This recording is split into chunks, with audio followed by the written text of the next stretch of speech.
If you're watching this video, I'm going to assume that you've had your resume rejected more than once, and you probably have assumed that it's because you don't have the right experience. It's easy to get really mad at employers thinking they're just too damn picky. Nobody has that perfect experience. And you're right.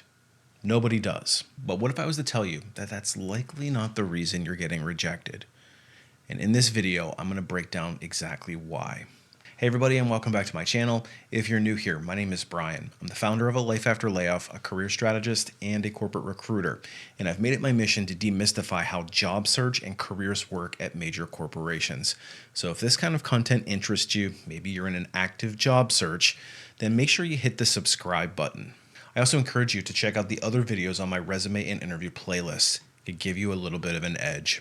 For most of us, being rejected is just part of the game. We come to accept that the chances of getting a callback are almost 0%, and especially in labor markets that are particularly difficult. And it's easy to dismiss that employers are just looking for the perfect experience, the perfect skills, the perfect education, and they can't see anything beyond that. Because while many believe that the lack of experience is the biggest killer of resumes, there's actually often a much more technical reason on why you're getting rejected. So let's cut to the chase. There's no such thing as perfect candidates, and while the employer would love to hire one, they're more looking for somebody who can get past their digital gatekeepers.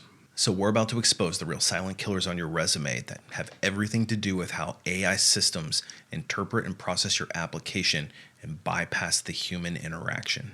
Because you see, there is an AI barrier that is becoming increasingly more prevalent.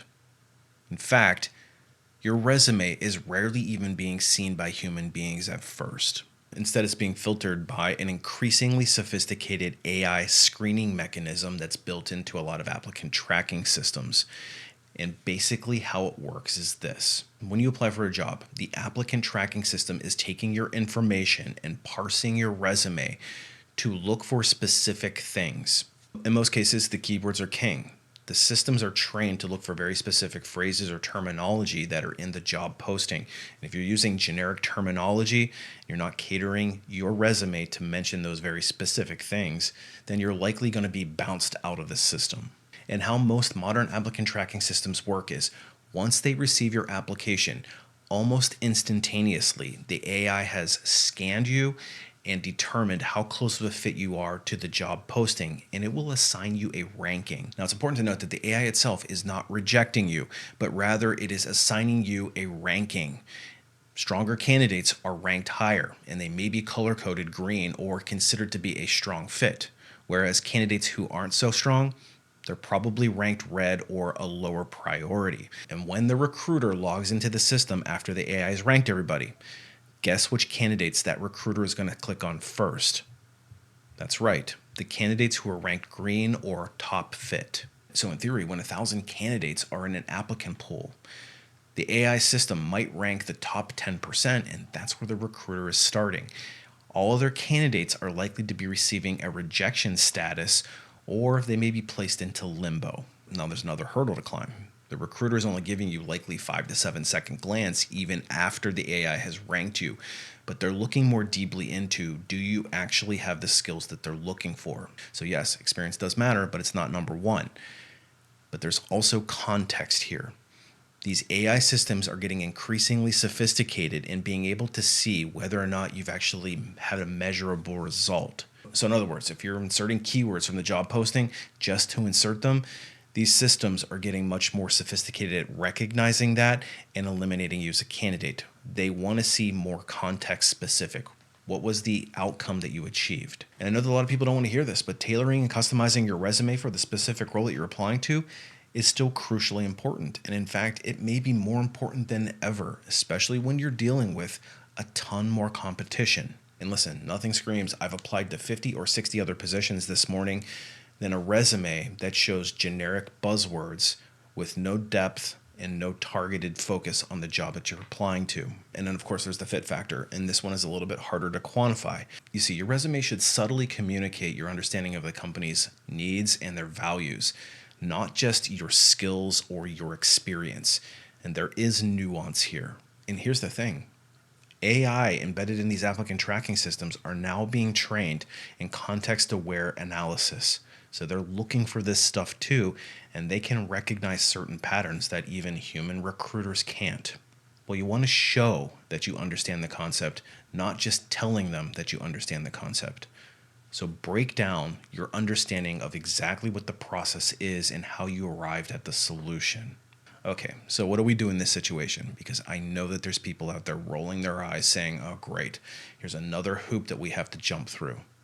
I promise you, it's not as bad as it seems. You just follow a few simple best practices. First things first, just research the keywords that are in the job description and what the industry is asking for. But in particular, pay attention to the context. What are they trying to solve with that job?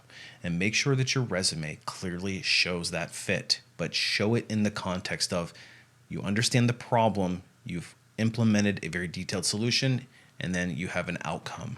In other words, focus on the accomplishment and the impact that you made. This is really no different than interviewing. And make it as easy as possible for the system to find what it's looking for.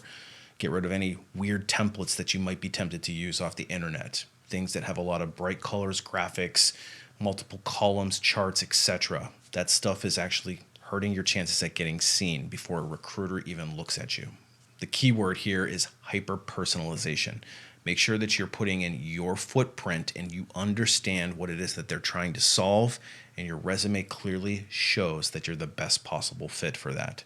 It's not as hard as it seems, but it does take a little bit of practice. Now, if you need more help learning how to write an applicant tracking system friendly resume in the format that I just described, you're in luck, because I have a course called Resume Rocket Fuel.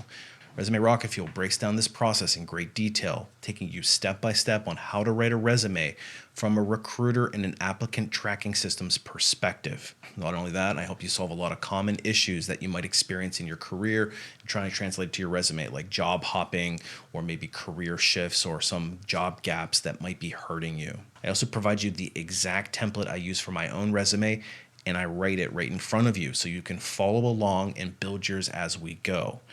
I also share some very quick and effective tips for customization that takes the pain away.